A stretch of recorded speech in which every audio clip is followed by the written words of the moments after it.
joining us. I could have said that. Well, once you give up control, Judy. I never had it.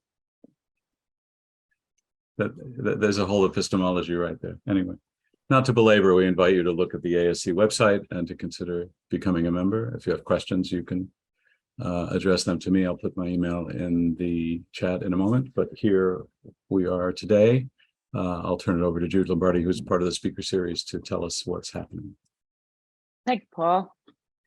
Yes, I am Jude Lombardi, and on the chat, you will see the link to the ASC website. If you'd like to become a member, we encourage that.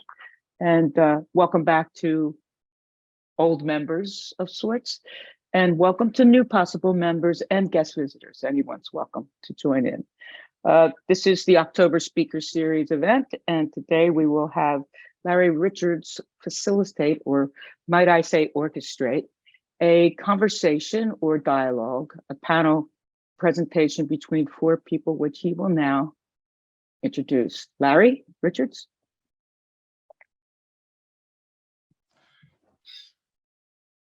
Thank you, Jude and Paul. Yeah, I'm Larry Richards. I live in Portland, Maine. I'm retired from the university now, but remain active in cybernetics and in the American Society for Cybernetics. Just before we get started here, I wanted to mention, for those that don't know and may not even know him, but 2 weeks ago tomorrow, we lost Klaus Krippendorf. Passed away. I mentioned that because he, I think, was in ASC from the beginning. He talks about seeing in person Margaret Mead give her a presentation, and if so, that would have been in 1967 at the inaugural meeting of the American Society for Cybernetics.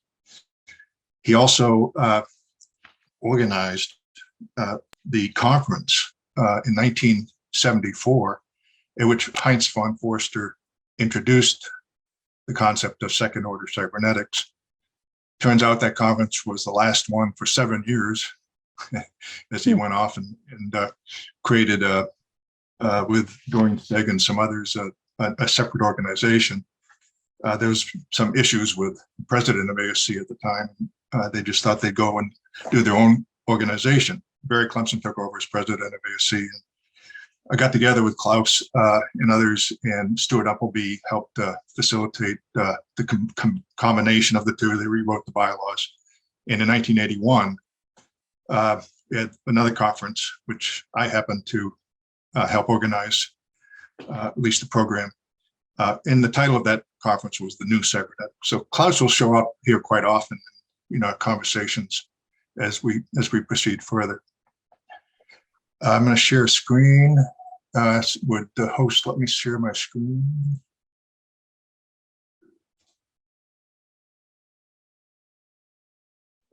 Yeah, you can do this, Larry.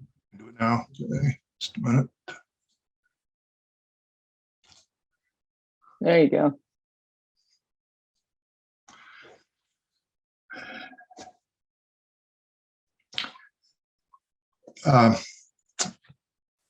The distinction between first and second order cybernetics, I think, has served as a defining feature of ASC, probably since 1974.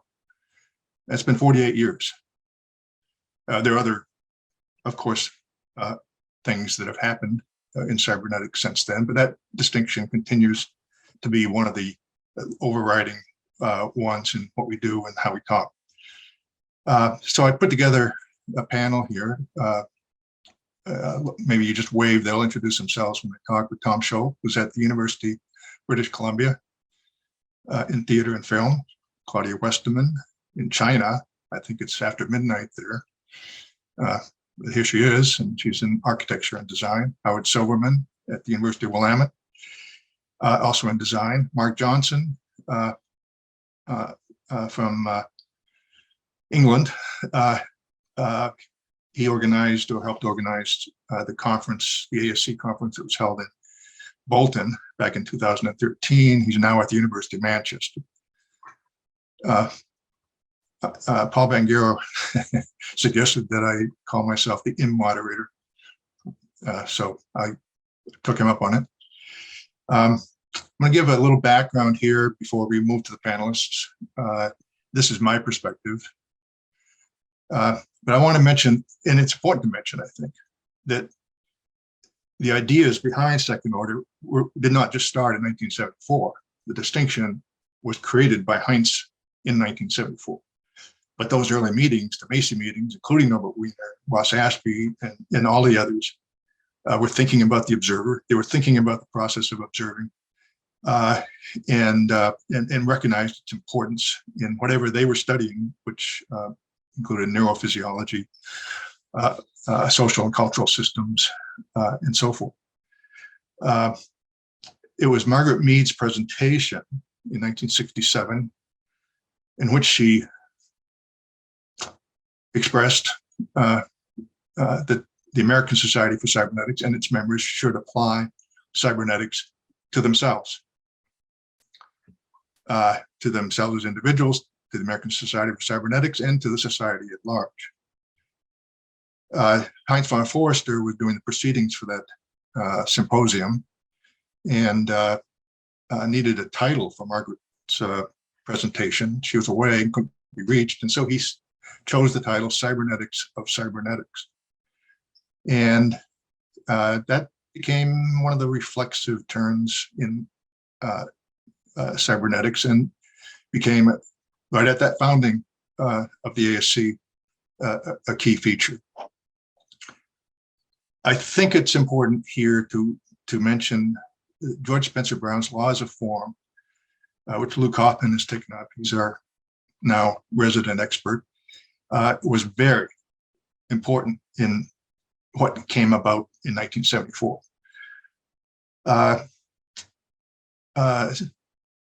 Fred Steyer pointed out, I think he's written something about this, that first order cybernetics didn't exist until second order cybernetics was named. And it was not pointing necessarily to the history, to what had happened. It was pointing right then and there. First order was something people were doing, and second order was something that was a little beyond that, focusing on the observer and observing rather than just on observed systems. And then it was Francisco Varela in his Calculus for Self-Reference that provided some formality to second order cybernetics. For better or worse, mathematics and logic provides some credibility to these academic fields. And Heinz wrote the introduction to Francisco's paper, and Francisco wrote the introduction to Heinz von Forster's book, Observing Systems. This numbering of orders has been problematic, I think. And it's problematic because when you number them, first order, second order, it just begs for a third order. Well, a third order, given what Heinz intended with the first order, which was the cybernetics of cybernetics, that was popular thing to do at the time, change of change, second order change, and so forth. But a third order then would be the cybernetics of cybernetics, really adding nothing. So the second order cybernetics, important here, was not intended, and I think still is not, as a meta cybernetics, but rather was a re-entry of cybernetics into its own domain of concepts, cybernetics of cybernetics. And as such, the second order cybernetic claps to cybernetics, even if it's a new version. Now, the numbering as chronological progression has caught on, and this word orders has been used. Tatiana and Stuart gave a presentation in Chicago in 2018, in which they were suggesting that a third order might be social, where the first was mechanical, second biological, and even had proposed possibly a fourth ecological. Catherine Hales, professor of literary studies at Duke, wrote a book called How We Became Post-Human. And in that book, she talks about three waves of cybernetics. And the themes of those waves, these are historical, is on the screen. Information homeostasis, first wave, organization, reflexivity in the second wave, and emergence virtuality in the third wave. It's very difficult for me to place people in these waves because they cross over all of these, many of them at least, cross over all of these themes. But Hales does point to Heinz von Forster as the link between the first wave and the second wave, and Francisco Varela as the link between the second and the third wave. Jude here has talked about three, I call them foci, focus of cybernetics, by the concepts. And instead of using the word order, take that out, call it first cybernetics, control, communication, goals, and purpose. And the second cybernetics, autonomy, conversation, process, and presence. And I've heard Jude talk about a third cybernetics as maybe being about action. It's interesting in preparing for this panel. I came across something by Robert Ballet, and he proposed to Heinz a third order, so he called it order cybernetic, which would be about action. Interesting. Over the years, going back before this distinction, as well as since, there's been some other terms used to talk about something very similar, whether it was the experimental epistemology of Warren McCulloch. Gregory Bateson was very caught up in epistemology of epistemology. Radical constructivism, with von Glasersfeld, the viable system model. Stafford did talk on occasion of that model being a model of the observer. Socio-cybernetics, we have Bernard Scott in his recent book on cybernetics for the social sciences. Beguyer and Van Zoren, wrote a set of books, held a set of conferences, and it's still an ongoing effort to get beyond some of those initial ideas of control and communication. And then you have the new cybernetics. There was a symposium in which Gordon Pask, Roberto Maturana, and a few others, I think Margaret Bowden, talked about this, trying to separate the old from the new. And Gordon's, who liked the idea of new cybernetics, talked about the conservation of amity, and about the new being about beauty and love and joy. Umberto, at the same time on that panel, talked about the science and art of understanding. This became his description of cybernetics and the new cybernetics. Gordon also wrote another paper, an introduction to a book, the title of which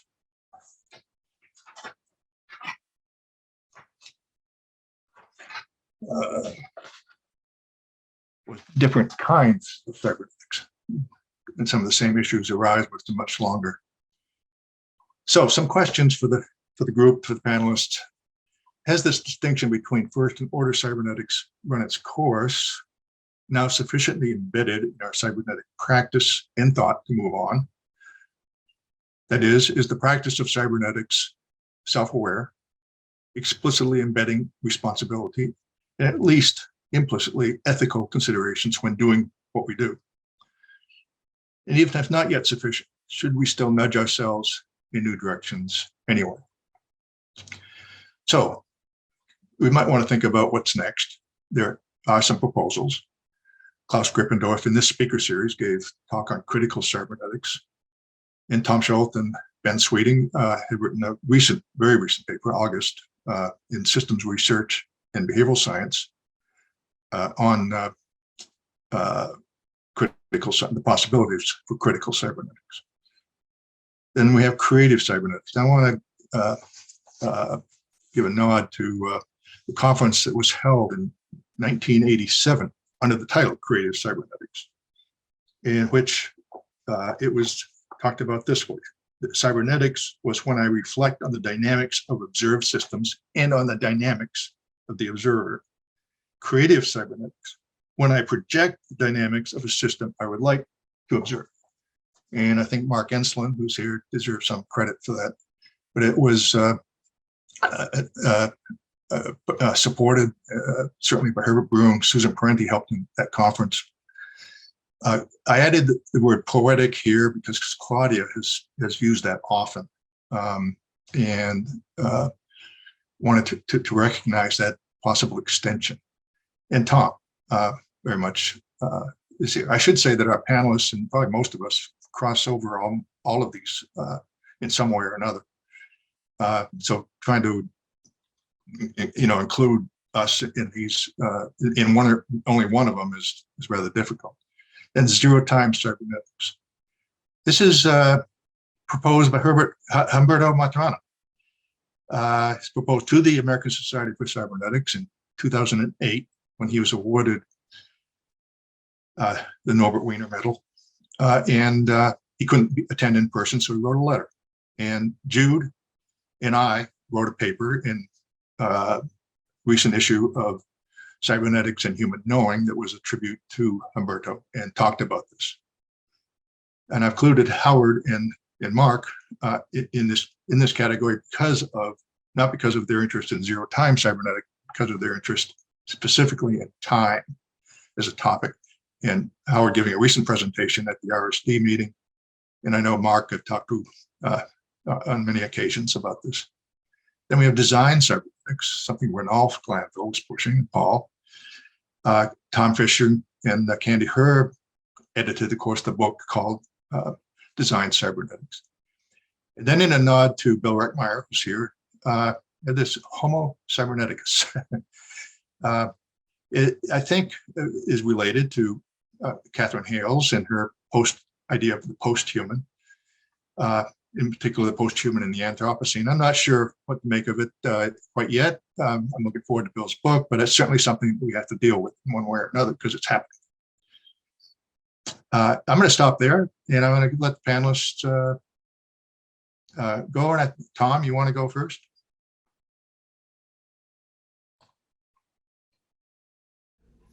Thanks, Larry. I don't know if I want to go first, but I'm willing to. These always feel like treacherous waters. I know we're all friends, and there's amity in the group, but these can be very contested. But obviously, this kind of debate and this kind of conversation, rather than debate, is certainly what I prefer. Is important and generative. So I'm going to keep it brief and maybe not all that insightful. But for me, I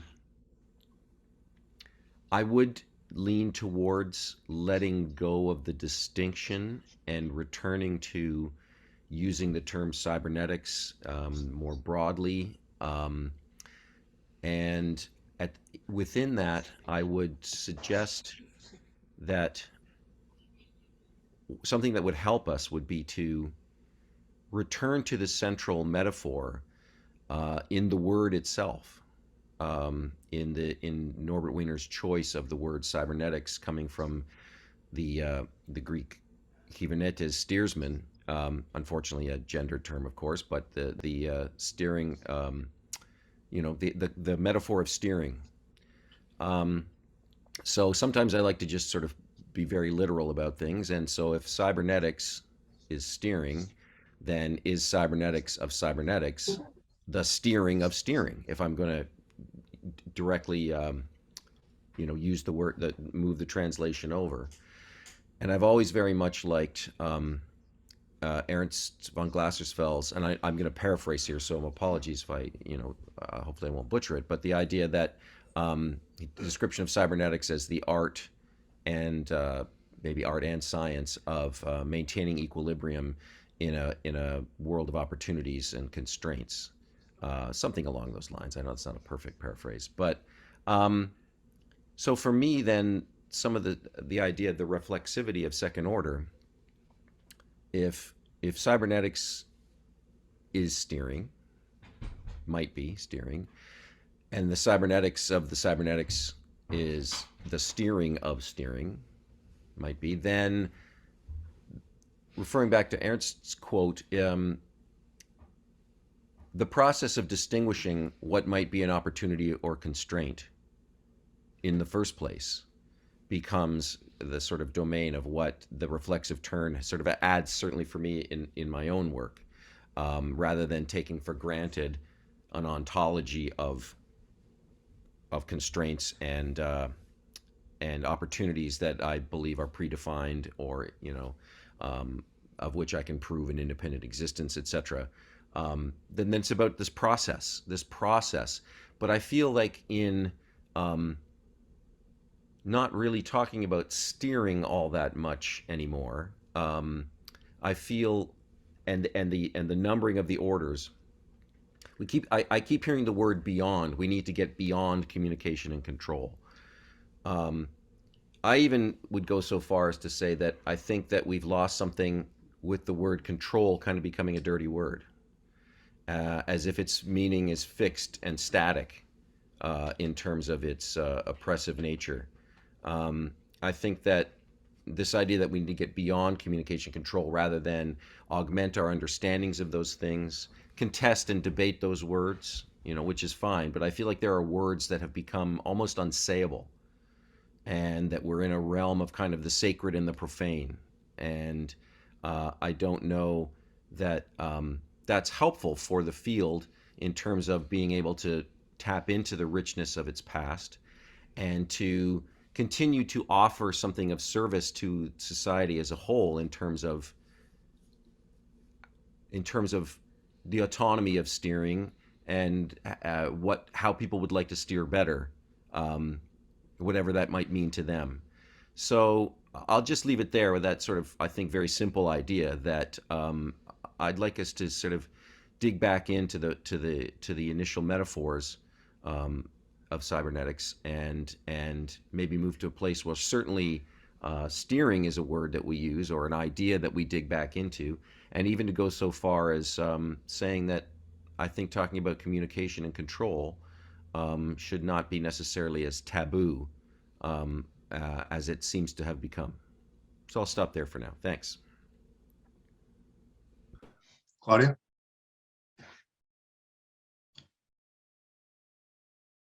Thanks. Yeah, I have a background in art and design and in the cybernetics that is discussed in the art and design context. The second order, the differentiation between second order and first order cybernetics seem to be very important. Before this meeting, I was scanning through my library of texts, and so maybe it's just my impression that the distinction was made so important. But I have found a number of texts again and the evidence that indeed in this context there has been an emphasis on the importance of second order cybernetics as something that that basically on the importance that art and design needs this second order cybernetics as an embedded observer and actor. Yeah, so the observer is not only within the system, but it's also influenced by the system and acts the system, influences the system.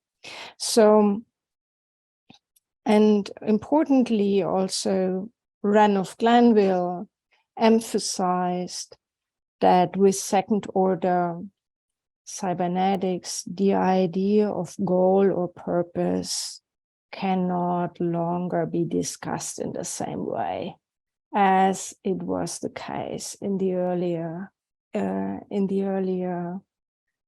first order cybernetic times.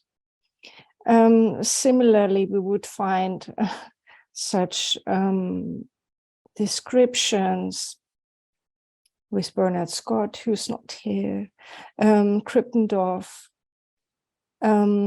who described von Koerster's shift to cybernetics of cybernetics as a quantum leap. It's quite interesting. And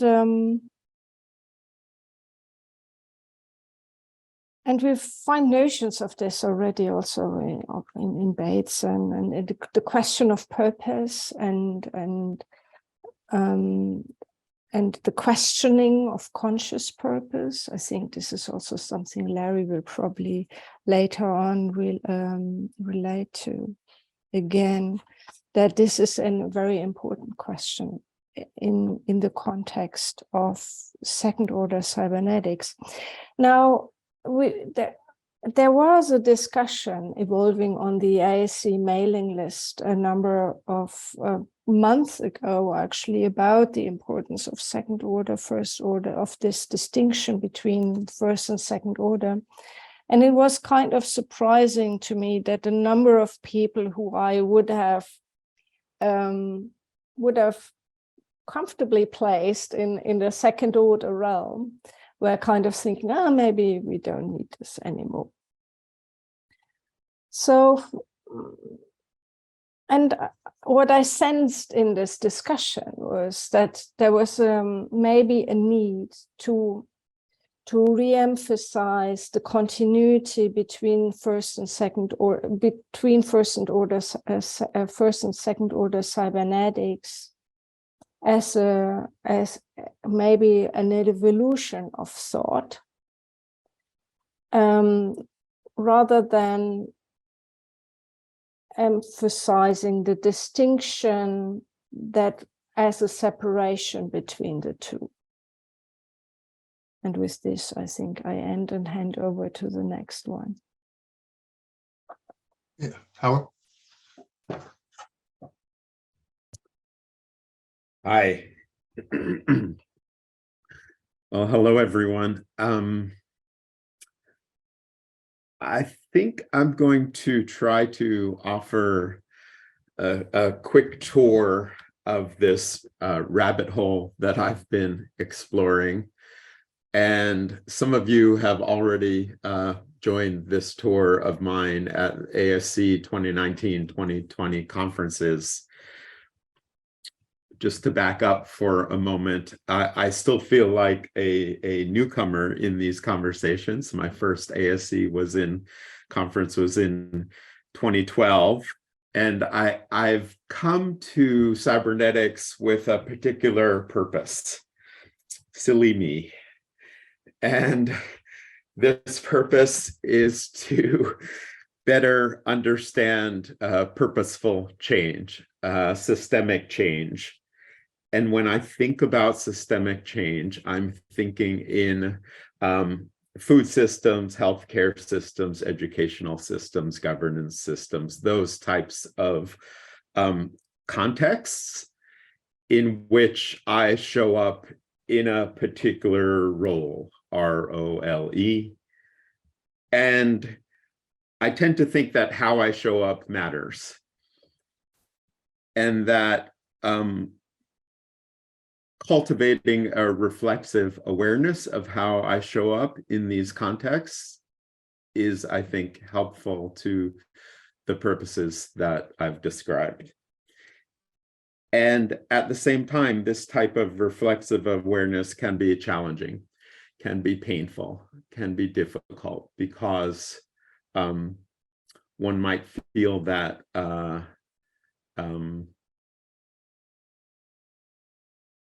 the situation in these contexts is not desirable, is causing trouble. And so it's easier just to reify, to take these contexts as given, and to shirk one's responsibilities. So this is kind of preamble here. And a colleague of mine, Greg Hill, and I wrote about this in a different literature, in the resilience literature, and I can post a link there. So this is context for how I turn to cybernetics. And cybernetics, of course, has a brilliantly rich set of conceptual tools for the mentation about one's own mentation, to use Tom's phrase, or discourse for bringing forth radically reflexive realities, to use Claus's description, a poetics of designing, to use Claudia's phrase, and so what I found is that I still felt that this incredibly rich discourse and mentation and poetics didn't quite fit what I was trying to do. And let me give an example of that. So I think most people here, I hope, will be familiar with the diagram that was posted on the Eventbrite page, the Gregory Bates and Margaret Mead diagram that they drew for Stuart Brand back in the 70s, in which they describe first and second order as the first order is, as Bateson calls it, a box. And von Förster would perhaps say, I think, an object. And the second order is trying to wrap oneself around that box or object. And so this science of boxes, as Bateson describes it, this diagram doesn't seem to fit the situation that I described, where I am inside the context,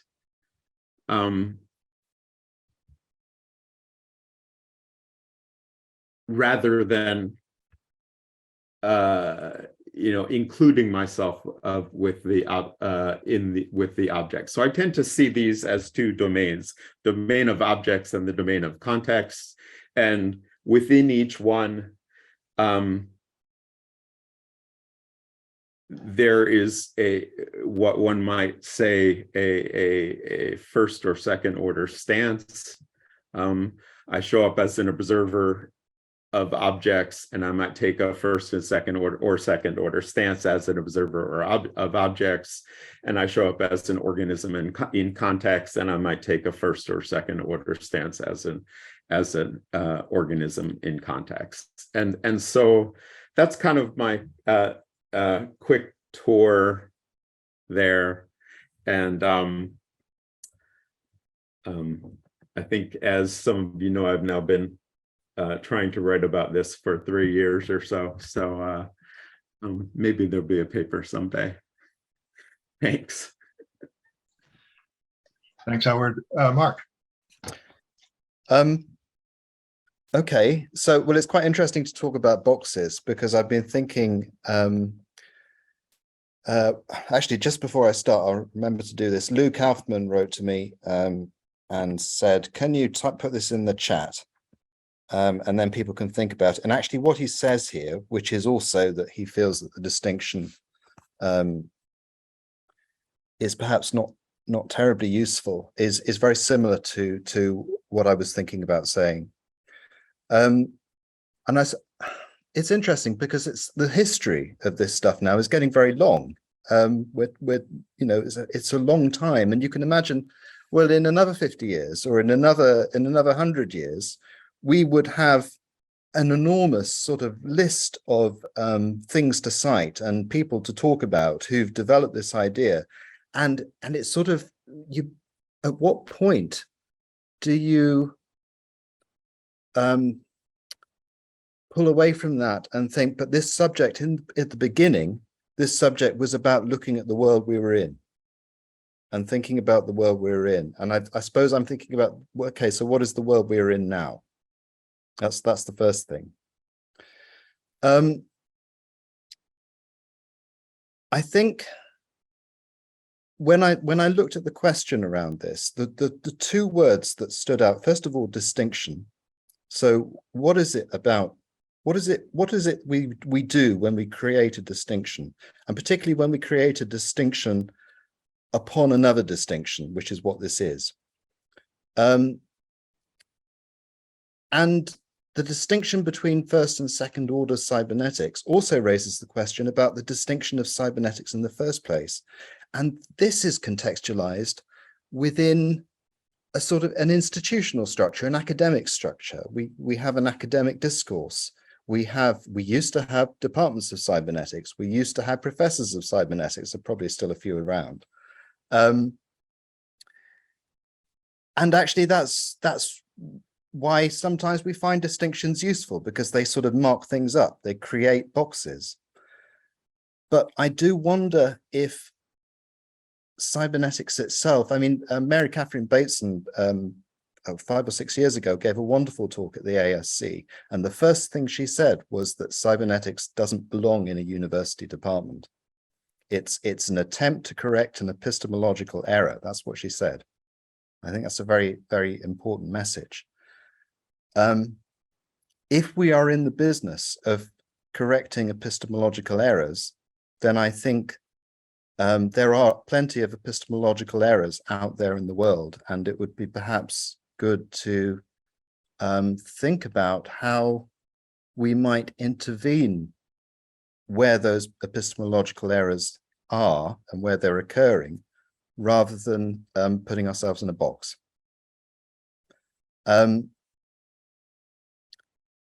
I was also thinking from an institutional point of view, there's something about creating a distinction. If you go back to Ross Ashby, what he says about the science of cybernetics, he says that the cybernetician observes what might have happened but didn't. And I think there are many things after the Macy conferences that might have happened but didn't. And it's worth thinking about. For example, there was a vision perhaps of a really transdisciplinary or metadisciplinary science, something which really disrupted our disciplinary focus. So perhaps after the Macy conferences, our institutions could have taken a different form. Perhaps we could have had some sort of hierarchical organization of universities of knowledge. Perhaps we could have had fun palaces. That would have been good. But of course, we didn't get that. We actually got universities pretty much staying the same, putting knowledge in boxes, and cybernetics ending up very much on the fringes of that. So why did that happen? That it seems to me is a cybernetic question. Why did that happen? Because I think the answer to that question has something to do with the reason why why von Förster created second order cybernetics in the first place. Larry said something last week about some of the historical context. I'd like to know more about that. What was happening in the BCL at that time? What was happening in with sort of the fruits of cybernetics, like stuff like AI and reductionism in the curriculum? You know, those kinds of things which were sort of challenging some of the thinking that was original in cybernetics. Maybe there was this need to sort of somehow separate what people felt was true cybernetics from some of the things that they saw happening in institutions at the time. So I think these things are always institutionally related. And I think, yeah, that is the thing I want to say, really. I think if we want to think away from this distinction, maybe we need to think away from boxes altogether. And Stafford Beer did make a point about saying that he was talking about technology, but he was perhaps because we're so technological now, this is highly relevant. He said, you need to be in the wires, you need to be in the lines, not in the boxes. I think that's a very powerful comment. And I think, you know, what kind of cybernetics would put us in the lines rather than in the boxes?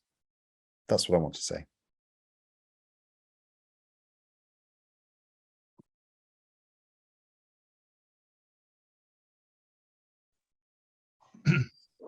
just one comment. My position is I want to keep this distinction, at least as an artifact. And I say that because I don't want the distinction to get dismissed or diluted by adding so-called third order and so forth. If we want to talk about historical progression, let's use a little different language so that the distinction at least is retained.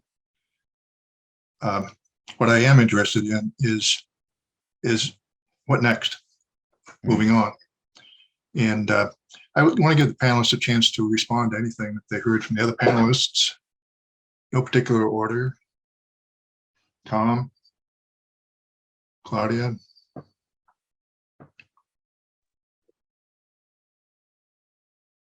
Yeah, maybe I can jump in here.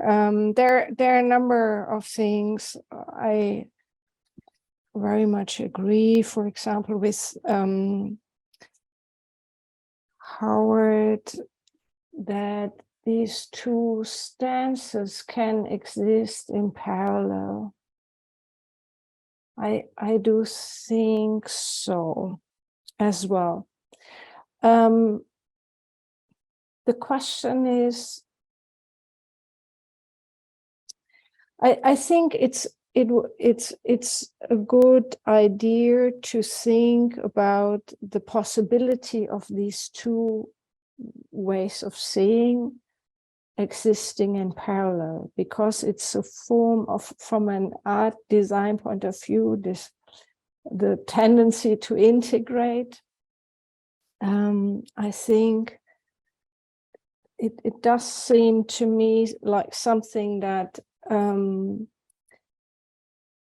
that we shouldn't, and I have discussed this in recent papers, that there is a need that we keep this first person perspective in which we also lose control, but we keep an idea of something else. I don't know, the cosmic, call it the cosmic, or yeah.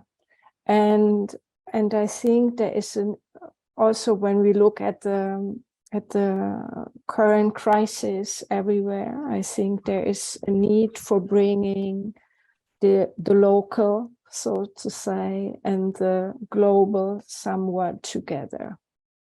And maybe this, how the first and second order cybernetics coexist, could be an example for us how we could bring the local and the global together. That's,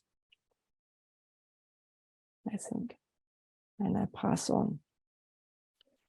Larry, can you say something about the history? So what was going on at the time that von Förster was doing this? I mean, is it right? His funding was running out, or there was stuff happening in the university, wasn't it? Yeah, I defer to some others that are here. Stuart Appleby, who was there at the time, and I think Paul Schroeder, if he's here, and there may be others who would know much better than I do. But yeah, I mean, Stuart has written about this. Funding was running out. The Mansfield Amendment, which he refers to, was saying that the federal agencies which were funding the BCL could no longer fund basic research. There had to be some, application, some practical application, and much of what was being going on there fell in the category of basic research. I think there was therefore some concern about possibilities for future funding, and maybe the idea of cybernetics needed to move on to something else that might be attractive to, I don't know, National Endowment for the Humanities or the Arts, or whatever it might have been. I know, Stuart, are you here?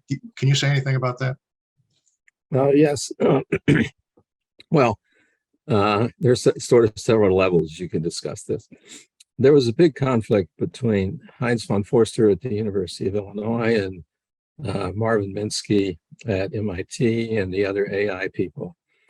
And AI sort of was a spin-off from cybernetics. Cybernetics existed first, and then they sort of came up with the idea of artificial intelligence, which had a great deal of appeal to engineers and practical people and so forth.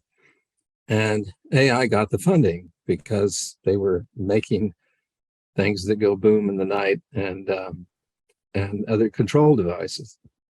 Well, I think it is important to hang on to the notion of control, because as soon as you mention control, you ask who is the controller, and that's essentially part of cybernetics and second order cybernetics. So that's at one level. It was a struggle between cybernetics and AI for budget support. And the AI people won because the Pentagon liked building things and they weren't interested in epistemology. The deeper issue is that Americans don't study philosophy. Europeans do. Americans are not aware of alternative epistemologies.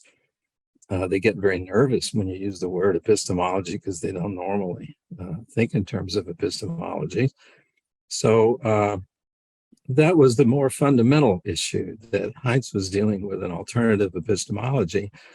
And most of the academic community simply didn't know what he was talking about. Yeah.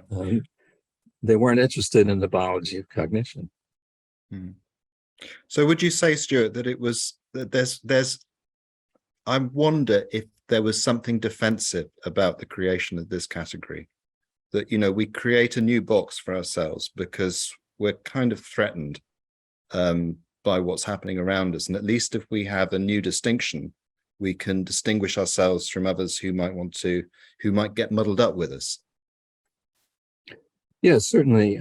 Second order cybernetics was an effort by Heinz to go beyond preconceptions of cybernetics, where the preconceptions of cybernetics were feedback control systems. And feedback control systems have been around for a long time. They were very useful in all kinds of devices. And Heinz was trying to say there's more to it than that. You know, you can think about the observer, and then of course that spins you off into a new epistemology, and people's eyes glaze over and they don't want to talk about it. So yeah, it was an effort to create a new distinction, to distinguish the epistemological concerns from the more elementary feedback control systems. I mean, the downside of that, of course, is that you create tribes, and that's always a problem. That's academic life. Yes, right. Should I? Can I speak up? Larry, there's some hands up. Paul's been wanting to say something. Paul Schrader. Yeah. Yeah, please, Paul. Hi, Larry, and everyone else. Great to be here. I wanted to speak, because Larry raised my name. I wanted to speak briefly to, I think, what Mark Johnson said about disciplines and the fate of the university. And myself, I've already been in and out as a lightweight participant in academic institutions. So the non-university frame is one that I have often taken. Going to, let's just say, the famous book, Cybernetics of Cybernetics, was a class project. And that was like the final class of a string of maybe 5 classes that actually started just after I left the university, the University of Illinois, but I came back right toward the end there, and I was pretty much aware of what was going on. But these were, I would say these were the transdisciplinary pedagogical outcomes of Heinz's thinking. And of course, he paired up with Herbert Brun, and they produced these classes. So coming, whether these come out of the BCL or they come out of the imaginative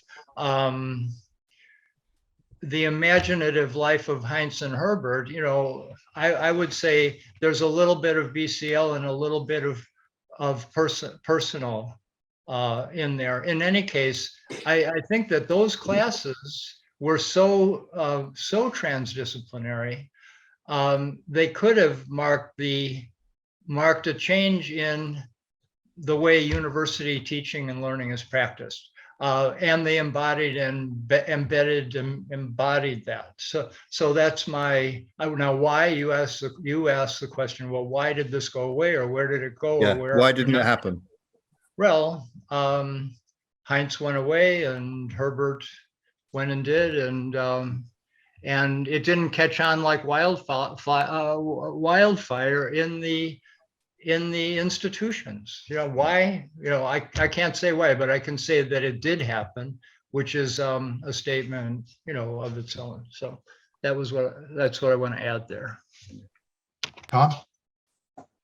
Thanks. Yeah, thanks everyone. This has been great. I'm been enjoying everyone's contributions as well as a lot of stuff in the chat. You know, the questions about control and the word control and the words governor and arrest I'm excited to see that back and forth.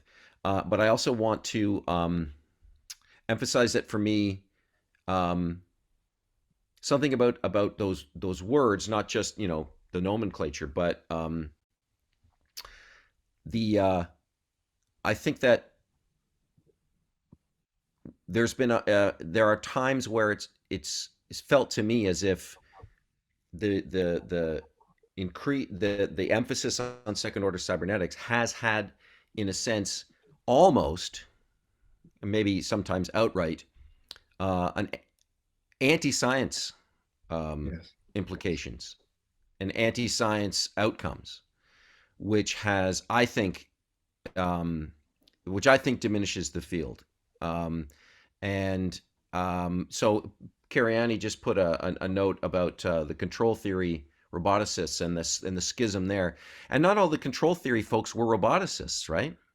And I must promise those of you who've heard me go on about this before, I won't spend too long on my hobby horse here. But for me, the loss of Bill Powers' work, and again, not blaming one side or the other, but the schism.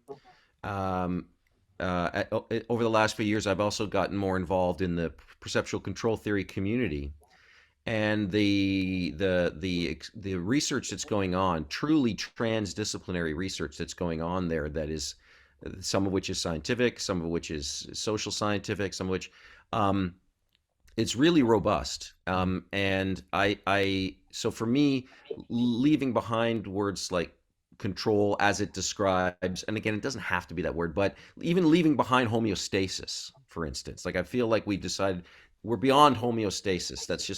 That's old news.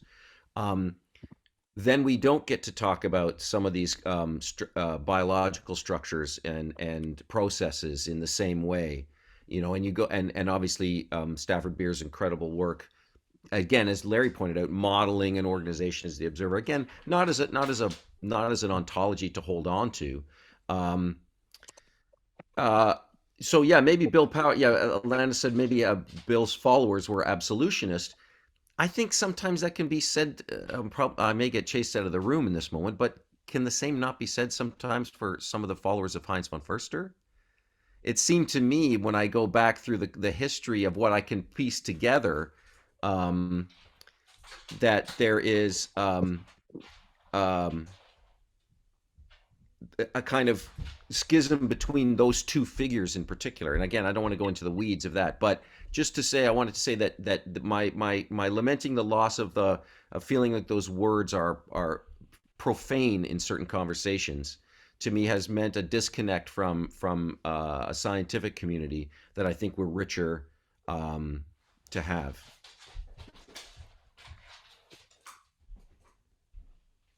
Can you say what getting beyond homeostasis might mean? Well, I just mean that well, a lot of what people were raising in the chat was that the word control was still important because it spoke to processes like homeostasis. Yeah. And so the biological nature, as described by science, is like homeostasis, become something that we don't just pay any more time trying to explore or understand or find relevant to the ongoing development of cybernetics. I would say that the sort of conversation stops at the end of the biology of cognition, and then that's sort of the last we need to spend time we need to spend with biology.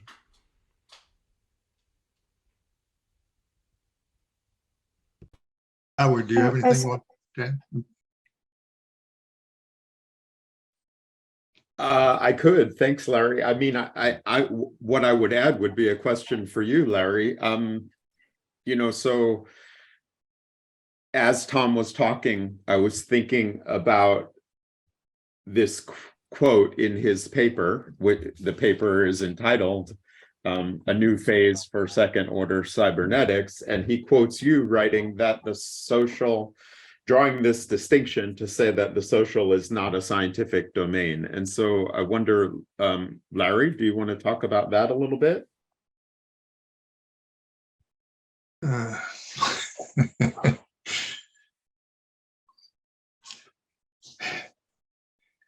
Yeah, when I talk about that, it's in contrast to the biological. Biological, as it's presented and talked about, is a scientific domain. Social is something I live in. Not that the biology isn't important in my life, but it's been presented and developed rather rigorously, and people treat sometimes the social as simply an extension of the biological, and I would argue it's not. I would argue it is, in fact, a different domain. I want to move on to some other people here. Claudia, you had something you wanted to say.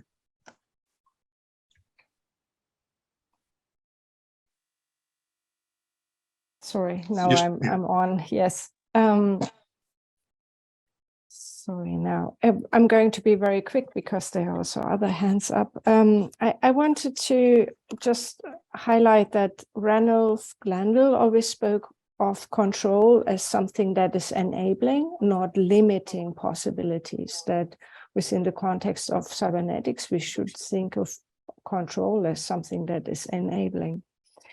And then maybe what I would also want to put on the table is this idea of von Förster, who said that we would be better off in a way if the inventors invent discoverers and the discoverers discover inventors, which he put, the inventor would be psychologists, designers, I think, and physicists would be in the discoverers and mathematicians.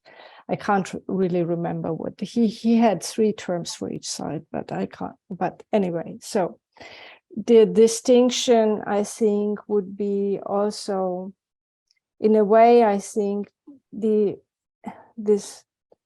stance of discovering and inventing is also the stance of first and second order cybernetics. And maybe it would be a good idea to follow von Förster's advice to invent discoverers as an inventor, and to discover inventors as a discoverer. And I have Nice thought. Before we move on, I'm sure there are many people that would like to say something at this point. This, of course, is one of those kind of topics where almost everyone has something to say, and probably most of us disagree, which is good. But if you could formulate your thoughts really well, put your hand up and I'll call on you. Try to do it in order. And I think Fred was next. Fred, go ahead. Yeah, thanks, Larry. So this is a fascinating conversation, and I would like to point out something that I'm observing that's also taken for granted in this community, but I think is worth raising. And that is, if you go back to, since we're talking about Heinz's stuff at all, in his On Constructing Reality, it's a talk he gave that became a paper, and he was told he had to have an abstract because you can't publish anything without an abstract, and his abstract was draw a distinction. And then within that, what he did was to point out that, of course, he cheated a little bit in making that abstract. In the sense that, and this is really at the heart of cybernetics that I hear everyone is speaking about, is that you could say that what really cybernetics could be is the act of making distinctions, but then seeing that when we make a distinction, we destroy a whole, right? There's a void and we cleave it in some way to make the distinction. And what we need to do is to repair that and see the relationship between those things that we distinguish. So another version of the first order, and Howard, I think this is what you've been talking about all along, Howard Silverman, that, you know, seeing all of this as making a distinction, say first order, second order, but then not letting go of the relationship between those things distinguished. And the thing, the flip, you know, another part of this is that what happened in a lot of communities, besides first order cybernetics being something that, you know, you didn't want to be labeled, oh, that's so first order, that people were, and this is where Gregory Bateson's work becomes so important, people were seeing only one end of the loop, right? Seeing ourselves as doing the observing, because second order cybernetics is about observing systems, letting go of what are the consequences for action of that which we're observing. So rather than seeing the observing loop, focusing on observing rather than the relationship between the two. So putting that whole loop back in it, as Bateson suggested very strongly, I think is so important. Kate. Thanks, Larry. With your comments, Larry, about preserving the distinction between first and second order cybernetics, I want to ask Jude, I want to ask you about the significance of describing a third cybernetics as acting. What can you tell us what you mean by that? Jude's next. Jude, why don't you go ahead? Yeah, thanks for the question. Because I didn't know what I was going to say, because I'm very frustrated by this conversation, not fascinated, quite frankly. But for me, and this, everything I say is about what I think. It has nothing to do with everyone ever. I mean, I am not so omnipotent that I would think that would be the case. And I think that's part of the hierarchical problems we often find ourselves in. Your question about the distinction between acting and a first and a second and a possible third cybernetics. Sorry, go ahead. Interrupt you, Jude. About why create a distinction of a third cybernetics as acting? What's the significance of that? Yes, distinction is that the language still does not reflect, for me, a second cybernetic point of view. And the language of this conversation illustrates that for me. We're just not there. We haven't paid attention to Pask, Maturana, their language. Herbert Brune, Richards, you know, people that seem to emulate, for me, a language that reflects a different model for being human with other humans, which means I am not in control of that. I'm not. I'm not, okay? The best I can do is to invite or maybe even seduce, if I look at seduction from a different way than the past, not over, but a dancing together, if you will. Again, changing the language, setting a context in which it takes away from beliefs, takes away from hierarchies, takes away from the need for a second or third cybernetics. But that the third is, it's in the doing. As I like to say, is that Margaret Mead suggested the idea, provoked the idea, Heinz articulated the idea of a second cybernetics, and Brune puts it into action better than anybody I've ever seen. And often we ignore him. And he's the guy that was dealing with the social aspects that we could have listened to in regard to how to look at some of these issues in regard particularly to wicked problems, which I think is the problem. How we look at wicked problems is the problem. So I hope that answers your question to some degree. Yeah, thank you, June. That's really good to think And I feel about. like I've spoken, so you can take my hand down.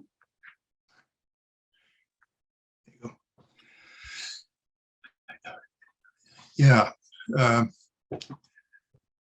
Elena, go ahead. I wanted to pick up on something that Mark said about the things that might have happened and didn't. Is Stafford's work in Chile with the CyberCyn project, which utilized both what we now call first and second order cybernetics, was a good example of that. It operated using real-time measures of control to monitor and coordinate production and, you know, a lot of kind of tangible stuff. But it also looked very hard at how to introduce democracy into the workplace, how to include all the perspectives that were relevant with a due amount of respect, and also how to bring in art and design to the efforts to make a new kind of democracy. And I think that, well, the CIA decided that that experiment was going to end. Yeah, right. But what concerns me at the moment is sorry. that that that thinking of combining real-time hard measures with non-real-time values-oriented different perspectives, different stakeholders, including nature, by the way, that we want to make sure that we don't hamper ourselves in controlling or dealing with the environmental challenges we face. I think we have to use both, and I think they have to be seen as helping each other as opposed to in opposition.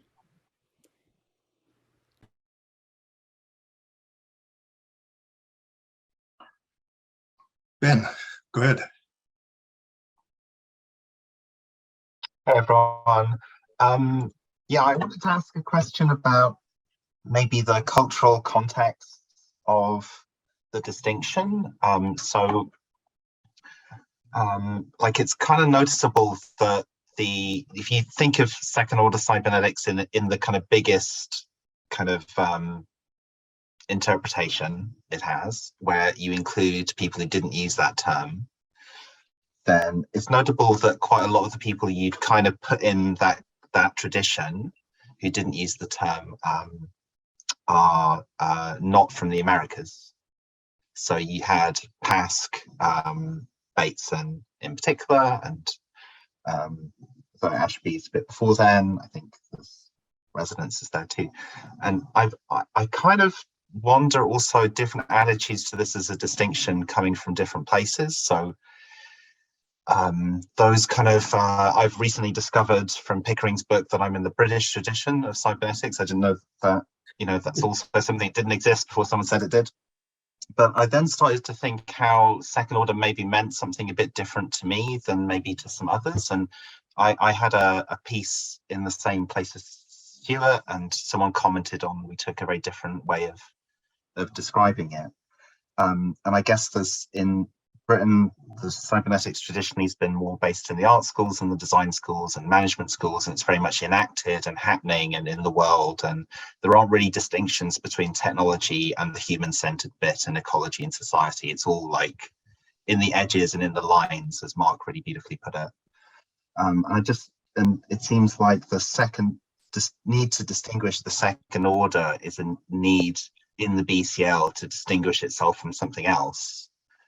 I'm just wondering, you know, is that or possibly a desire to move into really focusing on language rather than the lines? So I just wanted to put that on the table. Thank you.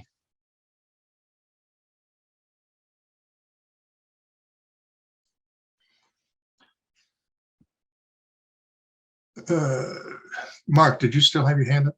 Yeah, I do have my hand. I wanted to ask Jude why she was feeling frustrated, actually, because this is important.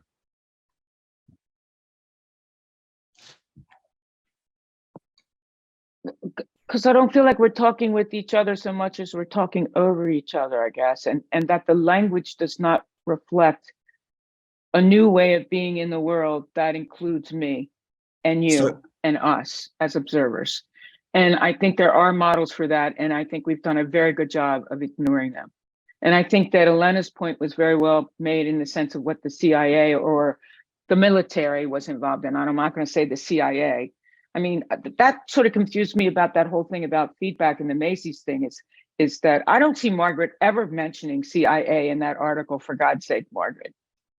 Yet in the presentation, they talk about the United States moved away from cybernetics because of the CIA, maybe because of the CIA. So that concerns me, that we're putting words into people's mouths as we're pretending to be the people we're putting words into their mouths. It is a real problem with, sorry, do you No, think go it's a ahead. problem with people being dead? There is a problem with people No, I being don't dead, think it's a isn't problem there? with people being dead at all. I think that actually people get more attention when they're dead than when they're alive in that sense. Yeah, But we I think can- it has a lot to do with other things besides that. I think it has to do with being a man to a large degree and who gets paid attention to still. Look at the panel. Yeah, well, yes. I mean, this is a problem. We know this. Yeah. Well, what are we doing about the problem? Yeah. Look, I agree with you. Yeah. And when I do speaker series events, I make sure that I don't just include women. Yeah. Yeah. You know, and I'd love to include people that are don't necessarily assign themselves to a gender per se, but Yeah. you know, so be that. Yeah. You know, when I was preparing, but it doesn't sound like I was preparing what I said today, but it didn't come out like that. But when I was trying to prepare what I said today, I was sat in a cafe and there were two women having a very heated discussion about engineering. And they weren't academics. They were just talking about, there was something to do with oil. And they were of a different, you know, they're working class basically. And I was thinking, okay, so here I am thinking about all of this highfalutin sort of cybernetic stuff. How do you start a conversation with them? And I think that's what I was trying to say about being in the wires. You've actually got to get in. You've got to infiltrate these conversations at every Then point. you're doing cybernetics. Yes, absolutely. I agree with you. Yes, I agree. As you defined it earlier in the sense of, and you said something about, I forget, Mary Catherine Bates, and that we need to resolve these epistemological beliefs that are killing us. You know, and how do you do that unless you get into the conversations, get into the dialogue? Yeah. So and people are going to think you're crazy and obnoxious and whatever, but you know, sometimes it makes a difference. But we are in a society here, and a lot of us are in academic departments, and in some ways that stuff gets in the way. That's the problem. Oh, absolutely. Having been in an academic department where it did get in the way, again, it's a matter of steering then, right? Yes. So what are the constraints? What are my possibilities? And I think it was you also who mentioned Ernst von Glasersfeld, or no, that was Tom who mentioned Ernst's definition, the art, and he was very adamant, not the science, but cybernetics is the art of maintaining equilibrium in a world of constraints and possibilities. Yeah, the science was just and my next question then becomes, it's constraints, possibilities, and choice. When do I choose to put myself in that conversation? With awareness that, you know, finding that right language and right in. It's not about control, it's about orientation, it's about seduction, it's about influence.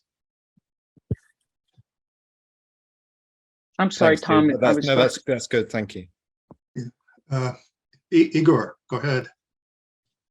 Oh gosh, I was listening to Judith and I already forgot what I wanted to say. Come on.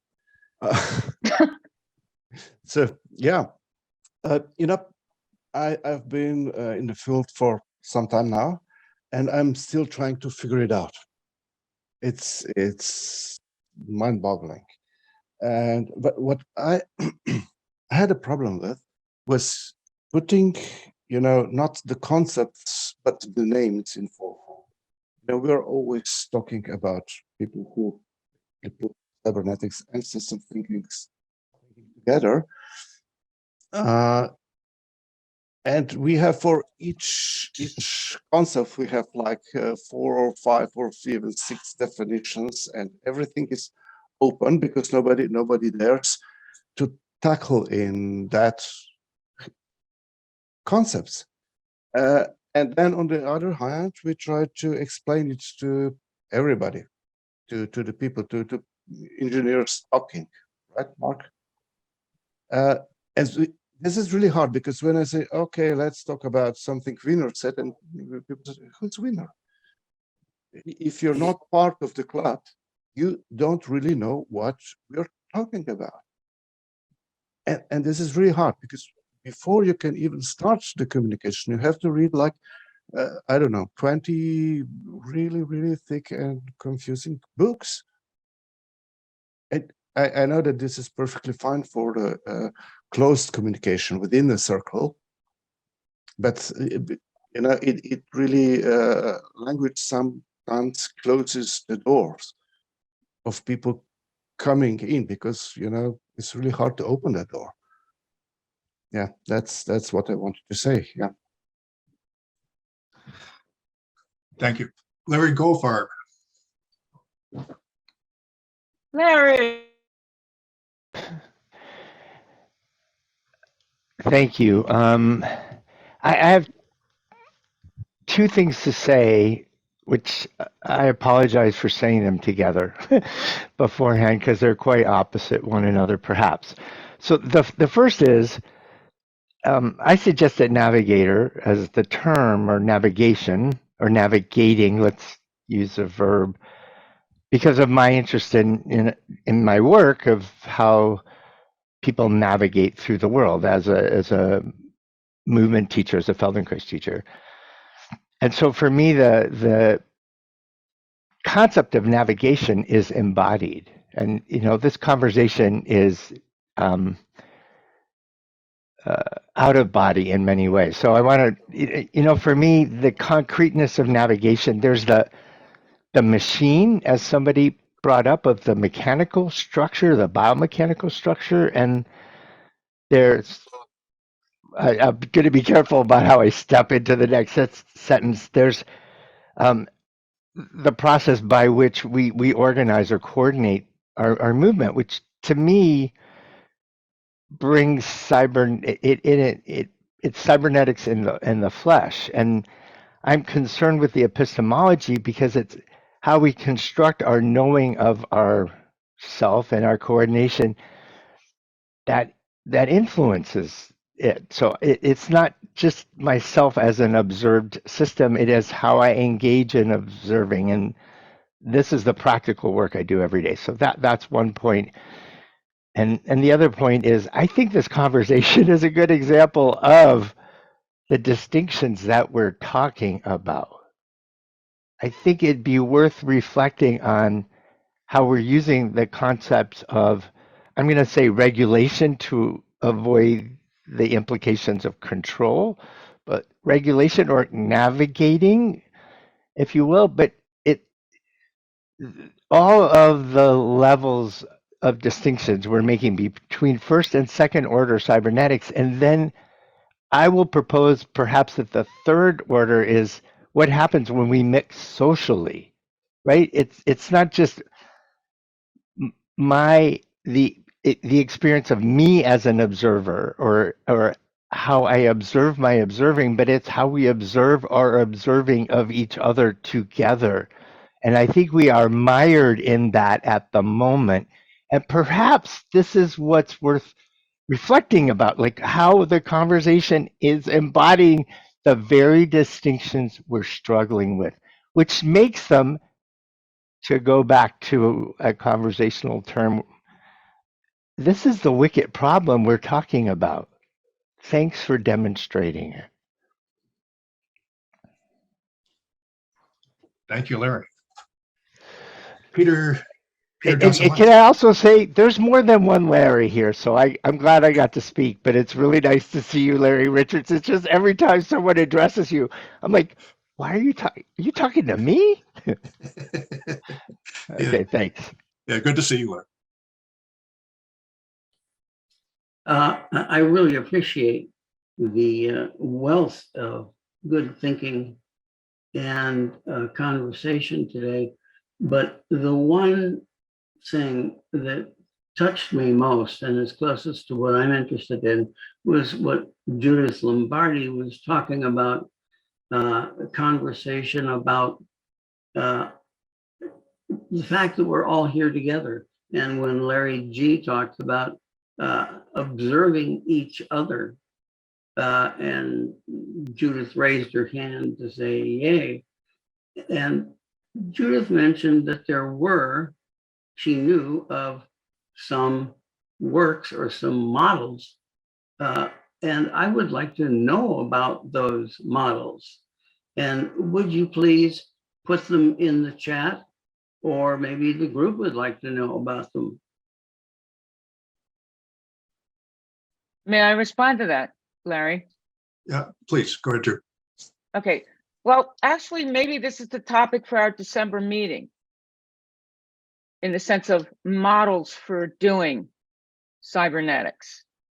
And I'd need some more input or suggestions. It might not be input, because that's the use of the word input in a way that is not what I'm meaning, but some ideas that might trigger a more clarity in relation to that, because I'm still struggling with my December speaker series event. But I would like to speak to one model in the sense of Bateson's idea about epistemology has really been important for me, in the sense of you cannot not have one, only a bad one, he once said, something like that. And when I walk in, this is Mark, when I walk in, Mark Johnson, not Mark Anslin, just in case Mark Anslin thinks I'm talking to him, although I'd love to talk to Mark Anslin whenever, but right now I'm pointing at Mark Johnson. Mark, when I see these two people talking and I feel invited or provoked to step in, what has really helped me in that moment is to realize that they too have an epistemology, the way they've come to know what they know in this present moment. And my awareness of that helps guide me in my navigation and steering and performance, if you will, in trying to enter, or whether or not to enter, that situation and how I read it.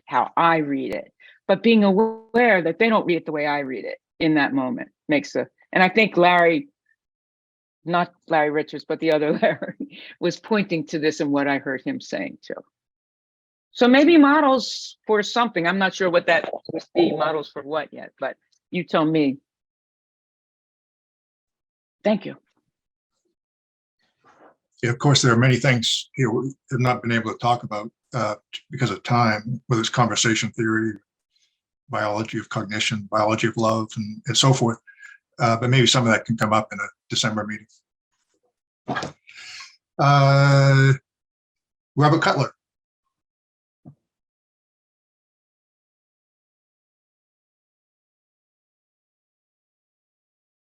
Yes, hi. I want to begin by thanking for the discussion of issues that daily life has drawn me away from for a bit too long, and to share some thoughts that may be pertinent, at least they came to me in response to some of the discussion, and to suggest and ask responses to some of those thoughts in particular. I found fascinating, I found insightful, the distinction, I forget who mentioned it, which I was aware of but hadn't been driven home, about how the sociology of knowledge and of the academic incentive structures may have motivated von Foerster and others to create, so to speak, the cybernetics of cybernetics. It seems to me that this could well be the case. At the same time, it does not necessarily invalidate whatever insights or whatever perspectives may have arisen from or have been generated by investigations into the cybernetics of cybernetics. Of course, whether that means anything depends upon your theory of truth. So it could mean things to some people, it could mean different things to other people, it could mean nothing to still other people. I think that pragmatic theory, and well, I won't get into that. That's the first notion I had. The second was a response to Judith, that if one speaks about third order cybernetics, there seems to be, there are two ways of conceiving it that I struggle with not full success to integrate. And these are what she mentioned about a cybernetics of action, which raises the question, if you're acting, then how do you think about your actions? And cybernetics is an intellectual construct or product, that sort of thing. And then on the other hand, that is something very much more internal, not necessarily abstracted from social, with some autonomy,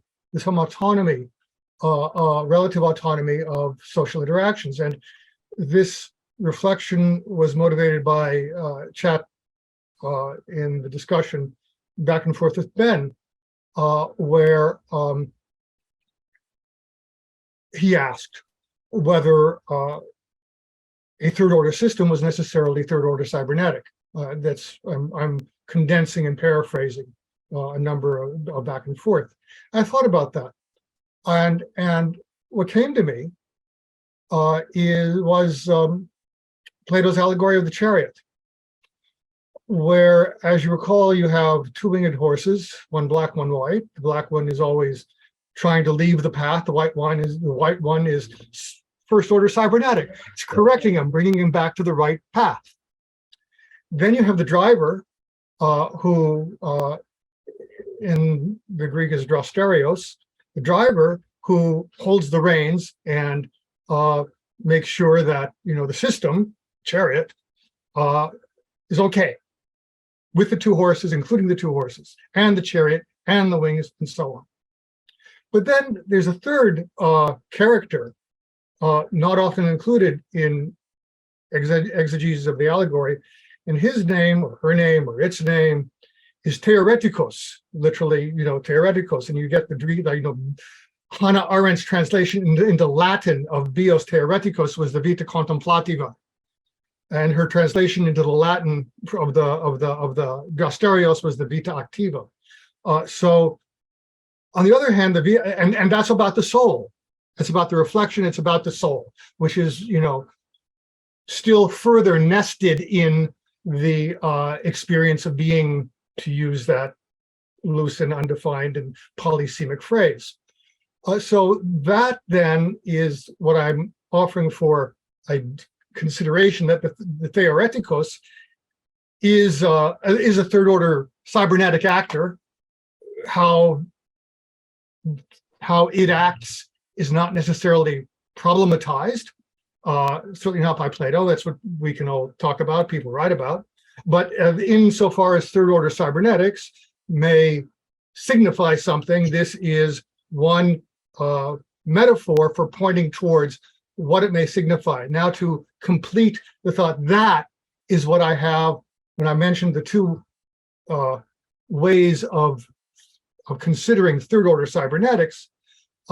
Jude's invocation of Brun and the sociology, and I'm sorry, the cybernetics, or the fact of action on the one hand, which is exteriorization and further from cognition, and then you have this other one, which seems, at least prima facie, to hold some water, which is the interior, which is the opposite, extremely interiorized. Those are the two things, the two aspects, or the two ways of considering third order cybernetics that I found.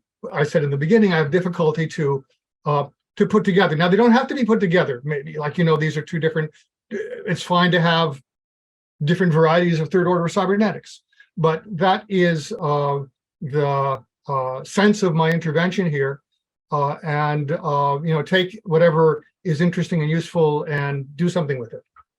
Thank you, Robert. We are running out of time here, but we have time, I think, for one more from the audience. Nora, go ahead. Can you hear me okay? Yeah. I guess what I wanted to bring in is just something that I've been working with, and to see sort of where you feel that it lands in this conversation. And that is in the work that I've been doing with this process that I call warm data. Okay. There are a couple of things that I have noticed, and one of them ties into my father's sixth criteria of mind, where he talks about what's imminent in the phenomena. And what's imminent in the phenomena is definitely shaping not only what it's possible to perceive, but also what is possible to communicate. The communication is not just what is said, it's what it was possible to say, and what it was possible to perceive of what was said. And so this issue brings me to this very interesting and I think important struggle of how to articulate and to communicate in the world in which we live, in which linear strategy and first order communication and first order change is tantamount. I mean, that's what most metrics and statistics are based on, is first order science. How do we even begin to bring up nth order change? And if you're actually doing systemic work, you won't know where it started. You won't be able to trace back that causality. This is really critical, because at this point, the whole culture is linked into a kind of leveraging of that causality. Who gets the grants? How do you know it did anything? Who is the person who did the thing? All of this identification of what was the change, who made the change, how did they do the change, is trapped in first order. And so for me, I guess what I want to get to is the recognition that these orders actually really matter. And in a sense, they don't, because they merge back together again. But they do in this moment of trying to find a way to articulate how important it is to be able to study, to be able to produce action that isn't about this action. It's about where this action is going to open possibilities for other actions that are unprecedented and unpredictable, that will lead to other actions. And it's those that are important. So I just wanted to bring that in, because, in my own work, that's really what I'm struggling with this right now. And I want to bring cybernetics into this conversation, but the snag is into this constant pull with the idea not only of control, but of strategy. And when you look at something like symbiosis, what you're looking at is multiple organisms that are creating life together, and the life that is creating is not in the first order. It's the meadow keeps meadowing. So I'm just going to drop that and see where it lands with you, because I think it's somewhere in the center of this. Thank you. Thank you, Nora. And maybe that's a good continuation into the December. Is the next one December, dude? Or is there one in November? Thank you, Larry. Yes, I'm sorry. Yes, Nora will be in touch about models for the December meeting. Thank you all for helping that emerge. There is, I understand, one in December. I mean, in November. Am I correct on that? Someone know more than I? Is Pile here? I was just Go asking. ahead. There she is. Pile, speak up, please. Go ahead, Pete. Yes, we are planning on having Jose Cabral speaking about the neurotic framework for cybernetics, which links very well with this current session. We have yet to confirm with him, but what I would like to note is that the next November meeting is in 3 weeks, not 4 weeks, because this one was delayed. So it will be November 20th. Thank you, Pile. Thank you, Pile. Thank you, Jude, and thank you all for being here, and a special thank you to the panelists. I caught you with the last minute here in a sense, and really appreciate everyone's contribution. Thank you very much. Thank you, Larry. Thank you. Have a great week, everybody. Good Thanks, month. See you in 3 Bye-bye. weeks. everyone. Thank you. Thank you.